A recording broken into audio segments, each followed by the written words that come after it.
Today we're going over the new refines in update 10.1 for Fire Emblem Heroes. In part 1 we'll talk about Gonzalez, Balthus, Wolf, and Nifl.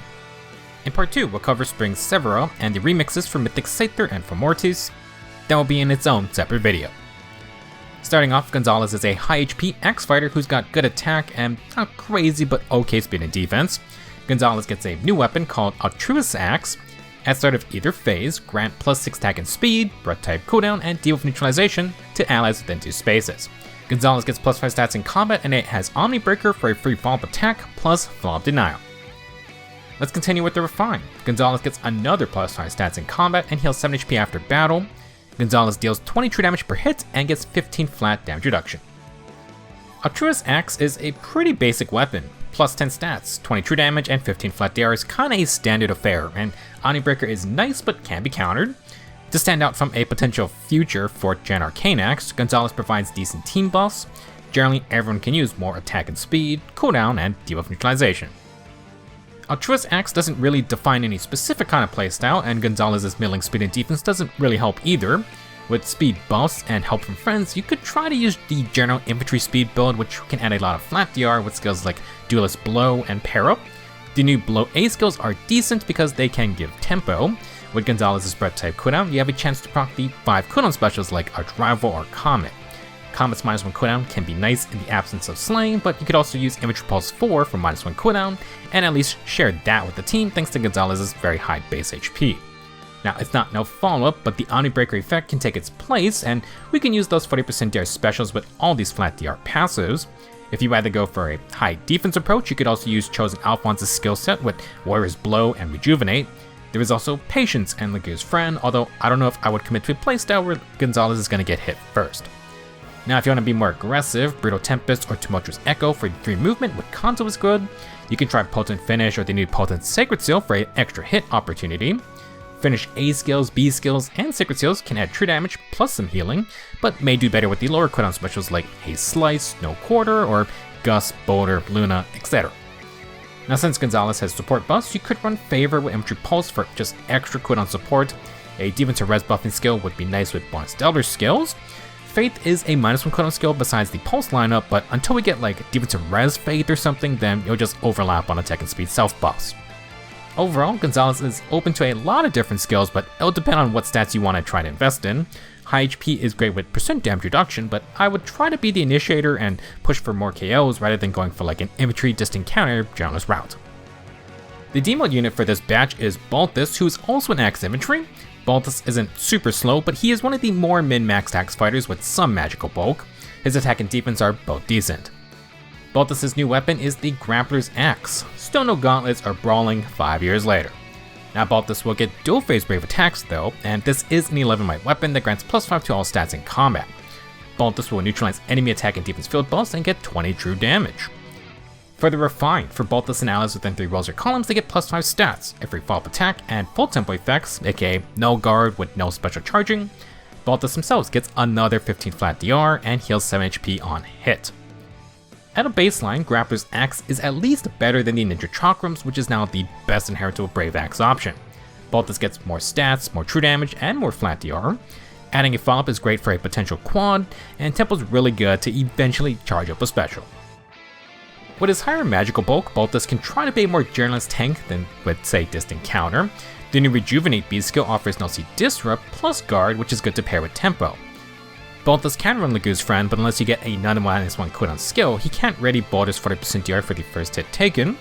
If you run Arch Rival or Comet though, those give guaranteed 40% DR, and Lague's Friend can just hope charge them up for Balthus' counterattack. If you're going to go for the immediate counterattack KO, then we want Breath type cooldown or Times Pulse for that. While Balthus can heal while attacking, we can also heal more with finished skills, Rejuvenate or Breath of Life 4. If you can ready a special, then finished skills' true damage are great to pair with the Brave Hits too. When it comes to initiating, Balthus can get cooldown from Execution Breath or Momentum if you have mobility skills. Lague's Friend could work offensively since the 2 Brave Hits give -2 cooldown, and before the enemy hits you, you get -2 cooldown from the skill.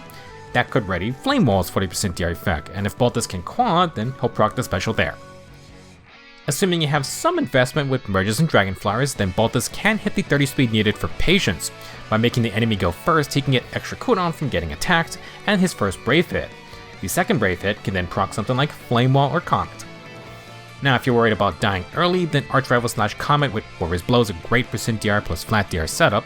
The main issue is that these perks only work for first attacks. If the foe follows up, then Balthus isn't getting any extra help. Besides the usual Brutal Tempest for 3 movement and Kanto, you could also use Tempest Burst, Pulse Tempest, or Assault Rush for cooldown. Like Gonzalez, Balthus can use Infantry Pulse if you want some cooldown that can be passed to allies too. In conclusion, Balthus' main benefit is his Brave hits, but you could try for a more well-rounded tank role as well. He already has Tempo, but definitely try to get more cooldown skills or support to utilize those higher cooldown specials. Our first old 5-star unit is Wolf. He's an offensive bow cavalier, and that's going to be his main focus with the Refine. Keen Coyote Bow's new base effect states, for foes within 3 rows or columns inflict -5 stats, foes suffer 10 true damage, and their non-special % skills are cut in half.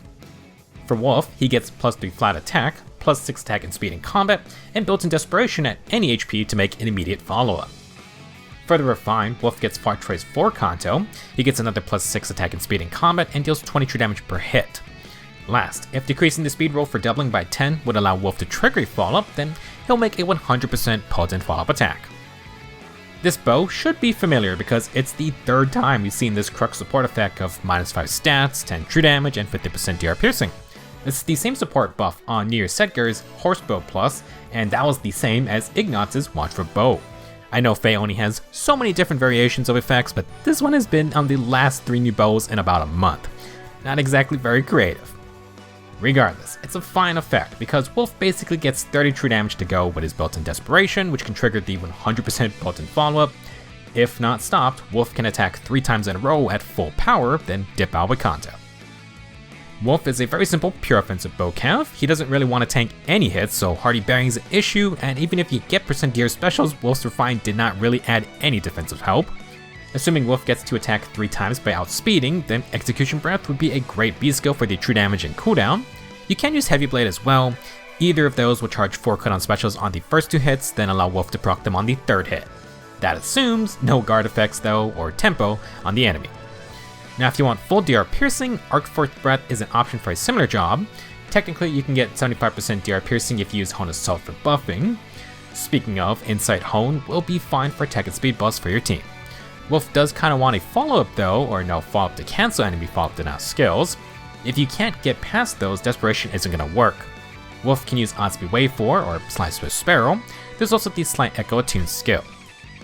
For other options, Verge of Death or Flirt Sparrow in the A slot, Wolf can use any attack and speed boosting Sacred Seals, and Smoke Devils can apply should Wolf get clean KOs. For more support, assuming we get Speed and Defense Shackle at some point, that will be a debuffing option to stack with the Refine. Right now, Wolf can use Detect to apply exposure, and that'll stack with his weapon's true damage for his allies. He doesn't have an extra action, but Favor can be used to charge up cooldown freely, and maybe Wolf can pre-charge things like Curve Shot for 2 procs, or a fully DR piercing Deadeye. Archrival has good damage, but Wolf is colorless, and 5 cooldown requires at least 3 actions unless you pre-charge somehow. The % DR might also be a waste considering Wolf won't really add extra defensive res or flat DR. Overall, Wolf got a very simple offensive Refine, and 100% potent follow-up is great, but he might not get there if the enemy gets any chance to counter back. Our 4th Refine is for Nifl, who's a rare blue cavalry dragon. Nifl's pretty offense focused, and she's bringing out some icy related effects. Frostbite Breath changed how it applied debuffs. It used to be after combat, now it works at start of turn or after acting. Nifl now inflicts -7 speed and res, frozen, and flash onto closest foes and foes within 2 spaces. Nifl gets Near Trace 4 Kanto, she has +3 flat speed, inflicts -5 stats on the foe, and gets 15 flat damage reduction. For the Refine, if a rally or movement assist is used by Nifl, and there is no ice terrain applied by Nifl's team, then she deploys Divine Vein Ice on tiles 2 spaces away from the ally she assisted. If Nifl doesn't assist anyone, then after acting, or at start of enemy phase for 8th the raid's defense, Nifl will apply her ice terrain 2 spaces around herself. For combat effects, Nifl inflicts -10 to all stats and deals 20 true damage. Taking stock, Nifl inflicts -15 stats on the foe, has the standard 20 true damage and 15 flat DR, and gets Kanto. Each turn and after acting, Nifl can inflict speed and res debuffs with Frozen, plus Flash to deny counterattacks. Frozen isn't really for Nifl to abuse, but it does have a base 10 speed advantage, and if she does out-defense someone, then that's just a bonus. What can be annoying is the AoE flash status Nifl applies, and she can set up Ice Terrain either by assisting or just by ending turn. There are 3 conditions for this Divine Vein effect, all to help with different situations. Now Nifl has a unique C skill which I'll cover now. Domain of Ice grants plus 4 speed and res and 30% damage reduction for 1 hit to Nifl and allies within 2 spaces. Regular % DR support used to be cool, but depending on how often you see DR piercing, the C skill might not be that amazing nowadays. For the most part, I would say Nifl's more of a supportive unit because her Refine's combative perks are basically minus 15 to 22 stats, 20 true damage, and frozen. If the foe is flashed, they can't hit back, and if they do, then Nifl only has 15 flat DR. I would argue Legendary Ninian, the Dancer, has more combative perks to use. Nifl's mainly here to be annoying. Now, AoE Flash and Frozen can change matchups if foes don't have high defense or no C Disrupt. If you don't have Ice Terrain, then Nifl has multiple ways to apply it.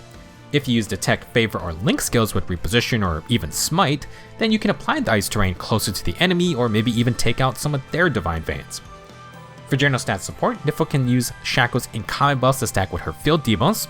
You can run her Domain of Ice C skill if you have nothing better. Nifl can use any of the Hone Cavalry skills like Insight Hone, Hone Assault, Bellow, or Outcry Dull. For more movement, Shadow Assist skills can help reposition the team more often. When it comes to her own combat, Nifl can use Slice with Sparrow, Flared Sparrow, or Clash/Excel. Edge Scales can give no follow-up, and Conjuring Breath can give cooldown. One of the biggest issues for Nifl is that she doesn't have many great special options. The Dragon specials scale off defensive res, which Nifl doesn't start out with much, plus her weapon doesn't give any stat buffs to scale the damage off of. If you run attack and speed passes, then again, Dragon Flame, Ice, or Roar may not actually do that great. Nifl might be better off with just Glimmer or Astra since she's inflicting a lot of debuffs. Sadly, if you wanted % DR, then Nifl needs to charge those Dragon specials and win a defensive res check. She can't use Haze Slice or Gale Force Mist, and Dragon Cavaliers can't use any of the new 5 cooldown hard-hitting % DR options. Ideally, Flash will keep Nifl safe, but these things limit her mixed phase performance or if foes have no C Disrupt. At least now you can use that Edelgard ring for an extra action in place of Gale Force. Overall, Nifl is now a much better Flash debuffer, and Frozen/Divine Vein Ice can cause trouble for attackers. She's making it tough for foes to fight back on both phases. That's it for part 1 of the 10.1 refines. Let me know your thoughts on our first refined batch of the year. Next video, we'll talk about the refine/remixes for Spring Severa, Scyther, and for Mortis. Thank you for watching. I will see you in the next video.